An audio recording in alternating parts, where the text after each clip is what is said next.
Today, the world pauses to remember four remarkable lives whose journeys came to an end. Each one carried a story that stretched far beyond their own time, touching countless people through music, leadership, and words.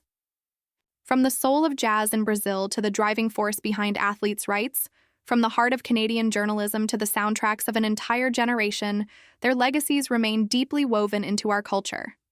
Though their voices have gone silent, the impact of their work continues to echo. Tonight we reflect on the lives of Stephen Luscombe, Hermeto Pascal, Robert Goodenow, and Beverly Thompson, four legends whose memories will never fade. A quiet sadness has settled over the world of music. News has been confirmed of the passing of Stephen Luscombe, the co-founder of the influential 1980s synth-pop band Blancmange. He left us in September 2025 at the age of 70. For those who grew up with the vibrant sounds of the 80s, this marks the end of an era. Stephen's music was not only a soundtrack to youthful memories, but also a defining voice in the evolution of modern pop. His absence leaves a silence that feels almost impossible to fill. Stephen Luscombe was born on October 29, 1954, in Hillingdon, Middlesex, England. He grew up in a post-war Britain, where art and culture were beginning to transform in new directions. From a young age, he showed a curiosity for sound and expression. That early interest led him to the Harrow School of Art, a place that nurtured his creative instincts. It was here that his artistic vision began to take shape, and where he discovered that music could be as much about design and texture as it was about melody. By the late 1970s, Stephen's path crossed with Neil Arthur. Together, they formed Blancmange in 1979. What began as an experimental project soon became one of the most distinctive voices in British synth-pop. Their sound was different. It was electronic yet warm, playful yet haunting. Stephen's keyboards and arrangements gave their music a unique depth that set them apart from many of their contemporaries. In 1982, the duo achieved breakthrough success with the album Happy Families.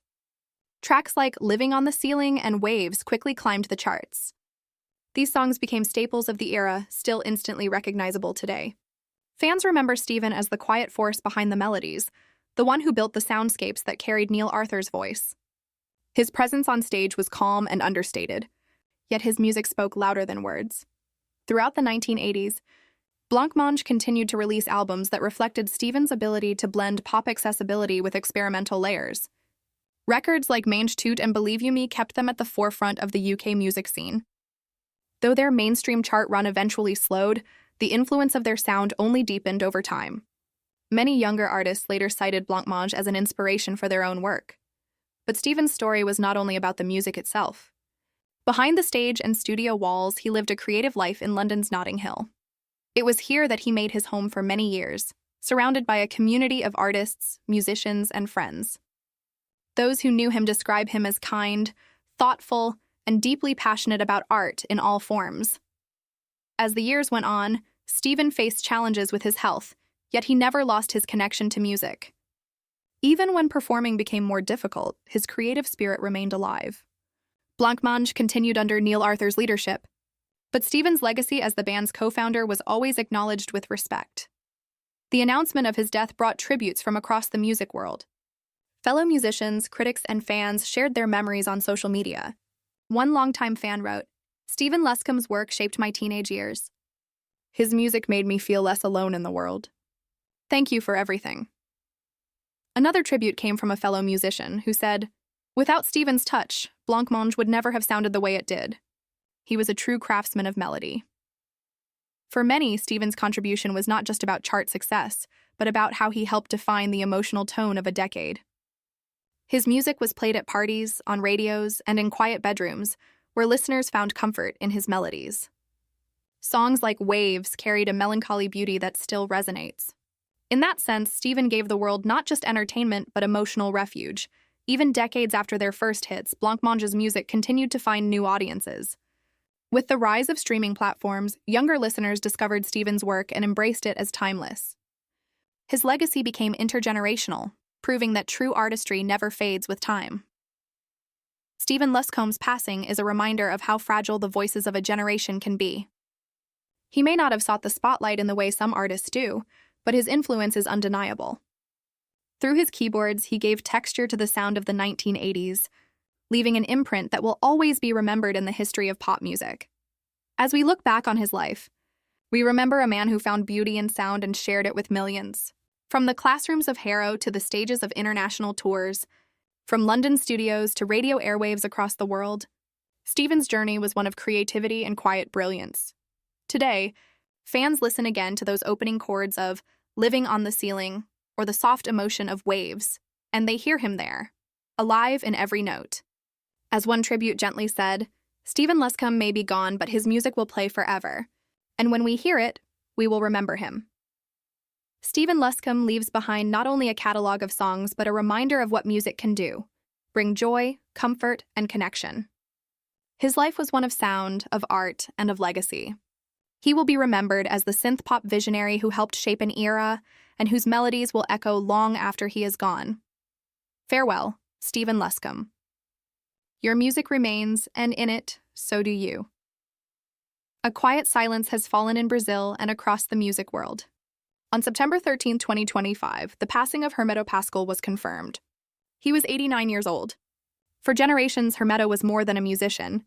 He was a visionary, a creator without limits, and a spirit who believed that everything in life could become music. His death is a moment of deep sorrow, yet his legacy continues to sing in every corner of the world where his sounds once reached. Hermeto Pascoal was born on June 22, 1936, in Lagoa da Canoa, in the northeastern state of Alagoas, Brazil. From the beginning, his life was shaped by both challenge and inspiration. Born with albinism, he could not spend long hours under the strong sun of his rural home. Instead, he found solace in sound. He listened carefully to the birds, the wind, the rhythm of daily life. Where others might hear only noise, young Hermeto heard music. It was the start of a lifelong journey. By the 1950s, Hermeto had become known for his skills on piano and accordion. His early career was built in dance bands and local radio, but even then, people noticed something unusual about him. He was not bound by traditional rules. He experimented with sound, searching for new possibilities. This restlessness would soon lead him to the larger stages of Rio de Janeiro and São Paulo. In the 1960s, Hermeto's reputation grew. He became a sought-after performer, eventually joining Quarteto Novo, a group that blended jazz with Brazilian rhythms. Their music captured the attention of audiences both at home and abroad. It was with Quarteto Novo that Hermeto's experimental spirit began to truly shine. The international breakthrough came in the early 1970s when Hermeto collaborated with American jazz legend Miles Davis. Davis admired Hermeto's fearless improvisation and once described him as one of the most important musicians on the planet. The two worked together on Davis's landmark recordings, and this exposure brought Hermeto to the attention of the global jazz community. Yet even with this recognition, he remained grounded in Brazilian culture, always carrying the sounds of his homeland into his work. What set Hermeto apart was his belief that music was everywhere. He could create melodies using teapots, toys, or even water in a basin. Once, he recorded an album track using the sounds of pigs on his farm. To him, these were not gimmicks, but expressions of life itself. For this reason, he earned the affectionate nickname O Bruxo, the Wizard. Audiences marveled at his ability to turn the ordinary into something magical. Throughout the 1970s and 80s, Hermeto recorded a series of albums that became landmarks in Brazilian music. Works like Slave's Mass and Lagoa da Canoa showcased his unique voice as a composer. His arrangements often blended Afro-Brazilian rhythms, folk traditions, and modern jazz. The result was music that defied categories, always fresh, always daring. At the same time, Hermeto worked tirelessly as a producer and collaborator. He contributed to countless albums, helping other musicians bring their visions to life. His generosity was well known. Many younger artists recalled how he encouraged them to trust their instincts and to explore their creativity without fear. Even as he aged, Hermeto never slowed down. In the 1990s and 2000s, he continued to perform internationally, bringing Brazilian improvisation to stages from Europe to North America. His concerts were legendary for their spontaneity. No two performances were ever the same. Each show was an act of discovery, both for the audience and for the musicians playing beside him. When the news of his death broke, tributes poured in. Brazilian President Luiz Inácio Lula da Silva wrote, "Hermeto Pascoal was a treasure of our culture. He showed the world the soul of Brazil through sound." One fan shared on social media, I once saw Hermeto perform in São Paulo. He made music from a glass of water, and the entire audience cried. That is who he was, a magician. Fellow musicians also paid their respects. Jazz pianist Chick Corea, in earlier years, had called Hermeto a living reminder that music is infinite. In 2025, younger Brazilian artists echoed that sentiment, saying that without Hermeto, their generation would never have understood the freedom of improvisation. Behind the stage persona, Hermeto was remembered as a humble man. He dressed simply, spoke softly, and often spent time with family on his farm. He believed that music was not only for performance, but also for healing. Many close to him recall how he would play just to soothe a friend or to bring joy to a gathering. His death closes one of the most important chapters in Brazilian cultural history. Yet the spirit of his work continues. Universities and conservatories around the world now study his compositions. His recordings are preserved as examples of how music can stretch beyond boundaries. Younger generations, discovering him through streaming platforms, are struck by how modern his work still feels, even decades after it was first recorded. Hermeto Pascal's story is one of courage, creativity, and boundless love for sound. He showed us that music is not locked inside instruments or written notes, but lives in the rhythm of daily life. Every sound can be transformed into beauty if we listen closely enough. As we remember him, we hear again the echoes of his laughter during performances, the playful notes on his flute, and the fearless improvisations that carried audiences to unexpected places. He was a true wizard of music, not because of tricks or illusions, but because of his ability to reveal the magic already hidden in the world around us. Hermeto Pascal may be gone, but his spirit lives in every song that dares to be different. His life reminds us that creativity has no limits, and that joy can be found in the smallest of sounds. Farewell to the magician of sound. His music will continue to guide, to inspire, and to enchant for generations yet to come. The hockey world is mourning the loss of Robert Goodenow. His passing on September 13, 2025, at the age of 72, has brought sadness to players, fans, and leaders who remember him as a man who forever changed the business of the game. For over a decade, Robert stood at the center of some of hockey's most defining battles, always fighting for the rights of the players he represented. His death marks the end of an important chapter in NHL history. Robert William Goodenow was born on October 29, 1952. Raised in the United States, he grew up in a period when hockey was still building its place outside of Canada. From an early age, he understood both the beauty of the game and the tough realities that players faced in their careers. This understanding, combined with his legal training, set the foundation for his future role as one of the sport's most powerful voices. By the early 1990s, Robert had built a reputation as a sharp lawyer and a strong negotiator. In 1992, he was appointed as the second executive director of the NHL Players Association. It was a role that demanded not only intelligence but also courage. The NHL was entering a period of change, and Robert quickly proved that he was willing to challenge the status quo to protect the athletes. Under his leadership, the NHLPA became a stronger and more united body. He negotiated contracts, stood firm in disputes, and made sure that players' interests were never ignored. The most dramatic test of his tenure came during the 1994-95 season, when a long and bitter lockout shortened the season to just 48 games. While the dispute was difficult for everyone involved, Robert's determination showed the league and the world that players were willing to fight for fair treatment. His most controversial moment came a decade later, during the 2004-05 lockout, when the entire NHL season was lost. It was the first time a major North American professional sports league had ever canceled a full season. Robert believed he was standing for principles that mattered, even as criticism mounted. His decision eventually led to his resignation in 2005. Yet, even in departure, many players respected him for his resolve and his willingness to bear the weight of leadership during such a storm. Those who knew him personally often describe him not only as tough, but also as thoughtful. He was a man who believed in fairness, and he carried himself with quiet dignity. In the days following his passing, tributes began to appear. One former NHL player wrote, "Bob was a fierce advocate for us. He fought battles we couldn't fight alone, and for that, I will always be grateful." Another tribute came from a fellow lawyer who had worked alongside him. Robert Goodenow was one of the sharpest minds in sports law. He understood the game, but more than that, he understood people. Fans also joined in remembering him. One message shared on social media read, Without Goodenow, players today wouldn't have the protections and rights they now enjoy.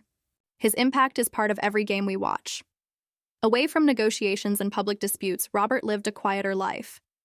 He valued time with family and close friends. Those around him often remarked that he carried the same dedication into his personal relationships as he did into his professional life. The legacy of Robert Goodenow is complex, but it is also enduring. He was not a player nor a coach, but his influence on hockey was profound. He helped transform the balance of power between athletes and management. He ensured that the voices of players were heard, not silenced. And though his leadership was sometimes divisive, history will remember him as a figure who forced the game to grow and evolve. In the end, Robert's story is about standing firm in the face of pressure. It is about believing in fairness, even when the cost is high. His death is a loss for hockey, but his work lives on in every contract signed, in every player protected by the union he once led, and in every fan who watches the game played at its highest level. As the hockey world reflects, the final thought is one of gratitude. Robert Goodenow may no longer be here, but the protections, progress, and principles he fought for remain. His name will always be remembered alongside the great changes in NHL history. Farewell to Robert Goodenow, the player's advocate. His voice is gone, but his fight lives on in the spirit of the game he helped to shape. The news has brought a heavy sadness to Canadian journalism. On September 14, 2025, Beverly Thompson passed away at the age of 61. For many Canadians, she was more than a journalist on a television screen. She was a familiar face in the mornings, a trusted guide through news and conversation, and a presence that felt like family. Her passing leaves a silence that will be deeply felt in homes across the nation. Beverly D. Thompson was born on April 15, 1964. From an early age, she was drawn to storytelling and communication. She studied journalism and began a career that would soon carry her into the heart of Canadian broadcasting. Her professionalism, warmth, and clear voice quickly made her stand out among her peers. Her rise came with Canada AM, the national morning program that became a daily tradition for countless Canadians. Alongside co-host Seamus O'Regan, she welcomed viewers each day with a blend of news, interviews, and human stories. For 13 years, from 2003 to 2016, Beverly became a part of the national routine. She was there during moments of breaking news, moments of celebration, and moments of grief. Always calm, always steady, always compassionate. When Canada AM ended in 2016, it marked the close of an era. But Beverly continued her work as a correspondent with CTV News Channel. Whether covering politics, health, or humanitarian issues, she carried the same grace and reliability that viewers had come to love. Her reporting was not only informative, but also deeply human. Her efforts did not go unnoticed. In 2006, Beverly was honored with the Gemini Humanitarian Award, recognizing her commitment to causes beyond the newsroom. She often used her platform to highlight issues of health, children, and families. For many, this was her true gift. The ability to bring compassion into journalism and to remind audiences that news is about people, not just headlines. The announcement of her death brought an outpouring of tributes. One former colleague wrote, "Bev had a way of making everyone feel seen. In the studio, on set, or just in the hallway, she carried kindness with her." A viewer shared on social media, "Every morning before work, she was part of my family's life. It feels like losing a friend." Another journalist added, "She represented the very best of Canadian broadcasting, trustworthy, warm, and endlessly professional." For those who worked with her, Beverly was not only a professional but also a mentor and friend. Younger reporters often spoke of her encouragement, her advice, and her ability to lift spirits even on the most difficult days. She was known for her laughter as much as her interviews, and for her humanity as much as her headlines. Beyond the newsroom, Beverly lived a life centered on family and community. She carried her work ethic into her personal life, but also cherished the quiet moments away from the cameras. Friends and family remember her as generous, witty, and deeply caring. Her death at 61 is a reminder of how fleeting life can be, even for those who seem like permanent fixtures in our daily lives. Yet her presence remains in memory. The archives of her work, the stories she told, and the causes she championed continue to live on. Beverly Thompson's legacy is not only in the programs she hosted or the awards she won, but in the trust she built with her audience. For years, Canadians invited her into their homes. she greeted them with news, comfort, and warmth. And now, with her passing, many feel as if they have lost a member of their own family. Her life reminds us of the quiet power of journalism when it is practiced with integrity and heart. She showed that a journalist could inform while also inspiring, that a broadcaster could be both professional and deeply personal. As Canada reflects on her passing, the words most often repeated are simple but meaningful. She will be missed. And she will be remembered. Farewell, Beverly Thompson, the voice of Canadian mornings. Your work lives on in the stories you told, and your spirit remains in the countless lives you touched.